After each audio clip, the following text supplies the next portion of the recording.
Olá, leitores! Então, hoje eu quero conversar com vocês sobre um livro que eu gostei bastante, que é O Privilégio de Ser Mulher, da filósofa Alice von Hildenbrand.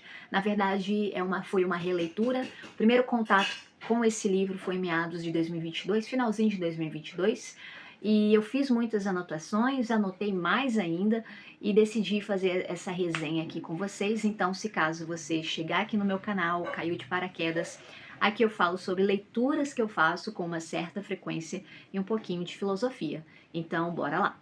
Bom, primeiramente, alguns aspectos sobre o livro. Ele é curtinho, 122 páginas, uma leitura fluida, tem aqui uns capítulos bem espaçados, não tão longos. Vou ler aqui para vocês o sumário, tá bom? Primeira parte, argumentos contra o privilégio de ser mulher, página 9, não sei se dá para vocês verem. Argumentos seculares, ela vai começar com os argumentos seculares na página 11, e o cristianismo e os argumentos contra o privilégio. Logo na parte 2, os argumentos a favor do privilégio de ser mulher e a visão sobrenatural na página 27. Então, o que eu acho bem bacana de autores como a Alice, porque na verdade ela não chega já batendo o pé na porta mostrando ou defendendo o seu ponto de vista. Na verdade, ela vai nos apresentar o outro lado da moeda, pensamentos secularistas, Simone de Beauvoir, então aspectos históricos em relação à mulher. E depois ela vai contra-argumentar também, trazendo sua visão de filósofa cristã. Isso vale ressaltar também. Ela traz muito aqui o Chesterton também, e eu gosto muito de autores assim, porque mostra uma certa humildade, inteligência, sagacidade, e isso é muito bom pra gente, né? Exercita a nossa reflexão e inteligência quando a gente tem a oportunidade de ter contato com autores assim, verdadeiros. Eu lembrei de um livro que eu li no ano passado, do Roger Scruton, A Alma do Mundo, e ele faz mais ou menos, na verdade ele faz justamente isso. Ele mostra os argumentos mais secularistas, cientificistas, e aí ele vai desmontando esse argumento, ele vai contra-argumentar, e aí cabe ao leitor discordar, concordar, opinar. Então isso é muito bom, porque esses autores, eles não nos colocam numa redoma de vidro, mostrando apenas a opinião dele, te colocando apenas de um lado da história. Na verdade, ele te permite ver o outro lado e a partir daí te dá ferramentas para que você reflita, para que você pesquisa, para que você pesquise, para que você pense e, sendo assim, construir uma opinião muito mais sólida, ao invés de ficar repetindo opiniões muito rasas, assim, superficiais, que é o que a gente vê de vez em quando aí na internet. Então, pessoal, eu já vou começar dizendo uma coisa aqui. Se você está esperando um livro cheio de frases prontas, slogans ou discussões superficiais sobre homens contra mulheres, então acho que você pode deixar esse livro de lado, porque ele não faz nada disso, né? É muito pelo contrário.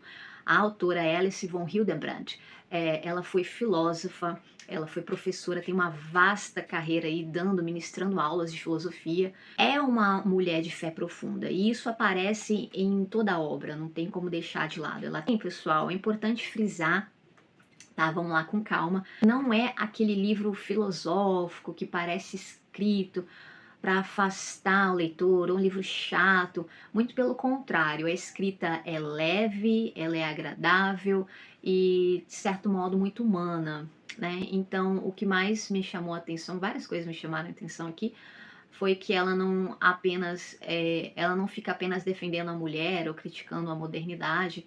Ela faz aquilo que a filosofia deveria fazer, que é nos ensinar a pensar, que foi mais ou menos aí o que eu falei para vocês. Ela apresentam o outro lado para que nós possamos conhecer como o outro pensa, para que junto com ela vai desmistificando, ela vai contra-argumentando. Isso é muito bom.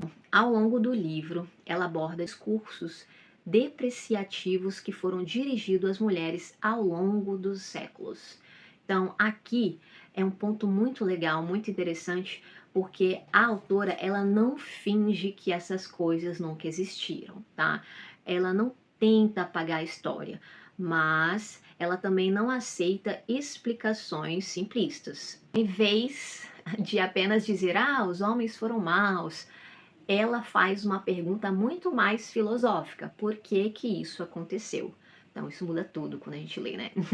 Então, é aí que ela nos conduz a refletir algo que acompanha a humanidade desde sempre, que eu sempre refleti sobre o abuso do poder, né? Então, assim, né, convenhamos, quando alguém tem poder, seja ele político, econômico ou físico, existe aquela tentação de usá-lo para o mal, né?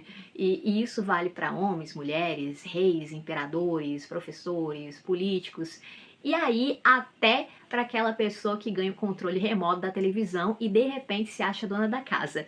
Deixa aí nos comentários o que vocês acham disso. Então, volta lá, vamos voltar.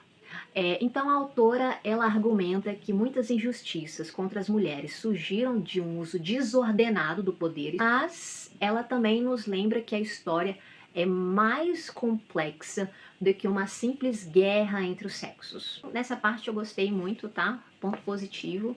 E hoje parece que a gente é convidado a escolher um time. Ou tudo foi opressão, ou tudo foi muito perfeito.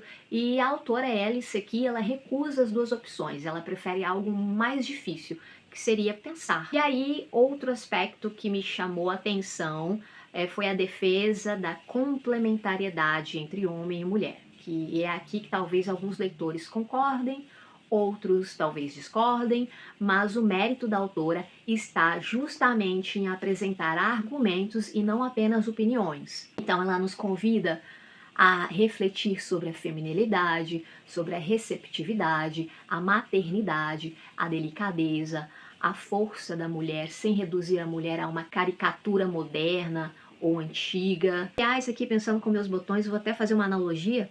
Tem uma certa ironia no livro que, em uma época que fala tanto sobre valorizar as mulheres, muitas vezes parece haver, assim, sabe, uma certa dificuldade em valorizar aquilo que tradicionalmente foi considerado feminino. O que eu quero dizer com isso? Por exemplo, a pessoa fala, nossa, eu adoro flores, e logo em seguida ela arranca todas do jardim porque elas são diferentes das árvores. Eu não sei se fui tão clara assim na minha analogia, né? Mas enfim, talvez o maior mérito da obra seja justamente este, né? A gente tem que fazer perguntas. Então, assim, um bom leitor tem que fazer pergunta. O que significa ser mulher? Existe uma beleza própria da feminilidade? O que foi realmente conquistado pelas mulheres modernas? Foi perdido no caminho? Será que a gente perdeu alguma coisa? E será que o progresso significa abandonar tudo que veio antes, né? Ó, dá uma boa aula, né? Todo livro que eu leio eu penso em uma boa aula. Espere encontrar respostas fáceis, mas espere encontrar reflexões inteligentes, uma escrita fluida, elegante. É uma autora que realmente acredita que a verdade merece ser buscada.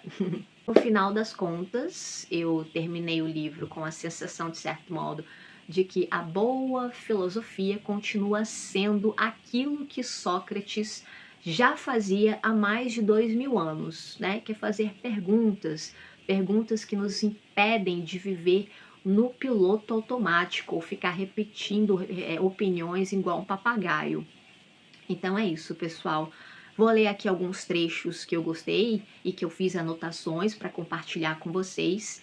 E é isso. Então, pessoal, alguns trechinhos aqui, ó, que eu fiz algumas anotações. Então, na página 56, as mulheres também têm uma missão para com o outro sexo: despertar e aprimorar a afetividade nos homens, muitas vezes atrofiada por um obstracionismo. Elas são chamadas para humanizá-los, né? Bem interessante, ela traz aqui Chesterton também, né? Com seu estilo bem humorado e sem par. Chesterton fala sobre a dignidade feminina contra a brutalidade masculina. Então aqui eu vou compartilhar na página 22.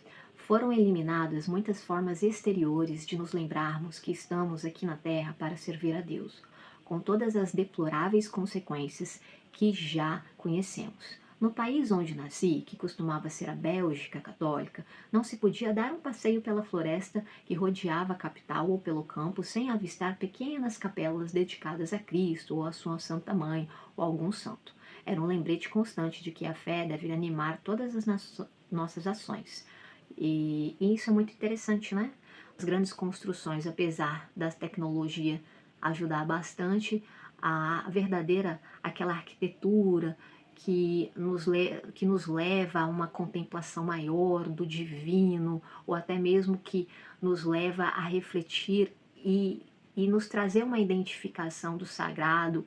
Então isso foi deixando de lado quando a gente pensa em arquitetura moderna. Então ela traz aqui algo bem interessante, como que a nossa fé pode ser aumentada quando a gente vê algo para a gente sempre lembrar, né? Então a fé tem que ser alimentada de todas as maneiras, através da visão, através de ouvir, através da leitura.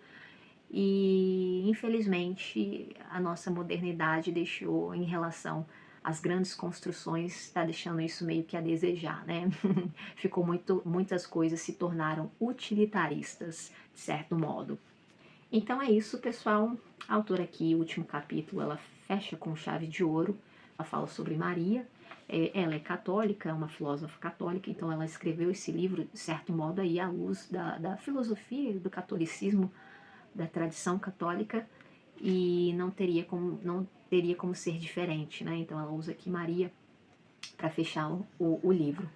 Então, pessoal, se você chegou até aqui no meu canal, não deixem de se inscrever, ficarei muito agradecida, tá?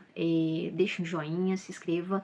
Aqui eu falo, como eu falei, de leituras que eu faço com uma certa frequência e um pouquinho de filosofia. Até mais, tchau, tchau.